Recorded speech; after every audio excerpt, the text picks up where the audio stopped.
Well, the Heritage Foundation military its lowest rating in its 9-year history, raising serious concerns about America's abilities to defend itself or support regional conflicts. Our congressional correspondent Kimberly Dukart joins us with more details on this from Capitol Hill. Kimberly. Bob, good to be with you. The Heritage Foundation has actually lowered U.S. military capability nation of weak against the previous year that rated it marginal. In its executive summary, the Heritage Foundation says that this is the logical consequence of years of sustained use, underfunding, poorly defined priorities, wildly shifting security policies, exceedingly poor discipline in program execution, and a profound lack of seriousness across the national security establishment, even as threats to the U.S. interests have surged. Their sobering assessment is that the U.S. would not be able to meet the demands of a single major regional conflict and would be even more ill-equipped to handle two at the same time. The report further cites the possibility of two-front fighting in Russia's war on Ukraine and China's aggressive rhetoric in the Pacific. It also rated each military branch's capability, capacity, and readiness, with the Marine Corps receiving the strongest rating, the Army marginal, and the Air Force falling to the bottom of that list, receiving a very weak rating. The report said that the Air Force was downgraded from the previous year due to the deepening of previously assessed issues related to aging aircraft and very poor pilot training and retention. It went on to say that the retirement of aircraft is outpacing the introduction of new aircraft, worsening the service's capacity problem. Today, Bob, we heard from the former Vice President Mike Pence, who spoke at the Heritage Foundation while all of this is happening, including this assessment doubling down on the need to support Ukraine in its war effort against Russia. As Russia continues its unconscionable war of aggression in Ukraine, I believe the conservatives must make it clear that Putin must stop pay. There can be no room in the conservative movement for apologists for Putin. Well, the Biden administration on Tuesday laid out what it believes should be the priorities for the Senate's version of the annual defense spending bill. That includes new nuclear missiles and more military support for Ukraine. Congress is out of session, but we expect this to be a larger conversation when members return about what should be included in that annual defense spending legislation. All right, Kimberly, thank you very much. Here with reaction is Ambassador for America First Policy Institute, Newsmax contributor, and retired Marine Corps Gunnery Sergeant Jessie Duff. Jessie, what's your first reaction when you hear the military is weaker? Do you agree with that? And what are your thoughts about it?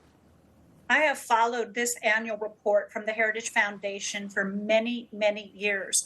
It's not that they are biased or trying to go after the Biden administration. They have graded the military readiness in the past, the recent past, very similarly.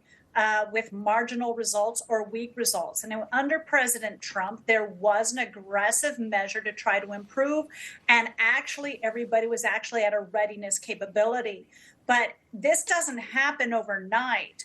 The mere fact that the military has demonstrated that their priorities have been on policies, including gender and making sure everybody feels emotion, that they are connected, which we heard the Secretary of the Army say, makes me just scratch my head. What happened to your military discipline and your leadership in the past? Because it worked when I was on active duty. We ensured we treated people, all people, with dignity and respect. But their focus has blatantly shifted. I am not surprised that they have stopped funding the weapons and the training that is required.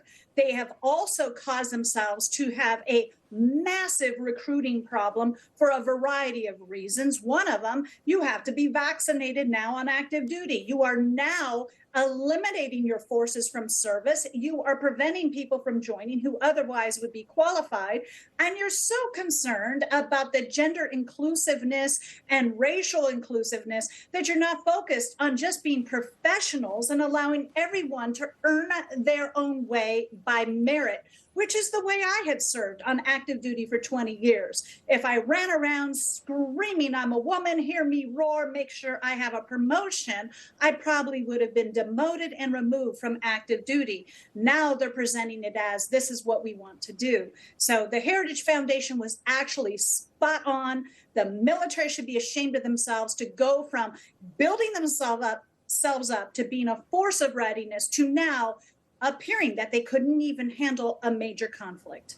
Jessie Jane, how does this then translate to the perception of the United States on the world stage, and is that potentially dangerous? Oh, of course, it's absolutely dangerous. You know, former Vice President Mike Pence spoke at the Heritage Foundation, and what he said about Russia was all well and good. But what we have to remember is that we have not been leading the way as a nation to ensure that those allies that are going to be mostly impacted by Russia's behavior have gotten off the pot. We have allies in Europe that have done little to nothing, have barely demonstrated any funding for the Ukraine, and it has fallen on the backs and shoulders of the American taxpayer once again. You either deal with this right out of the gate, which we should have well over a year ago when we saw the Russians circling around the Ukraine. They were all but screaming, we are here to invade. And the U.S.'s response was minimal. You didn't hear a reaction till the invasion actually started. And our European allies have barely contributed compared to the trillions of dollars that we are on the verge of contributing. I believe, what is the number now? Several billion, many billion, I should say. And we are now the forefront leader in funding, but not stopping Russia. All right, Jessie Jane Duff, sorry, we're going to have to leave it there. Thanks so much for your great insight as always. I got to say, I'm ready to follow her. Yeah, I'm absolutely. ready to go. Wherever she's going, we'll be right there. I'm going with her. Yep.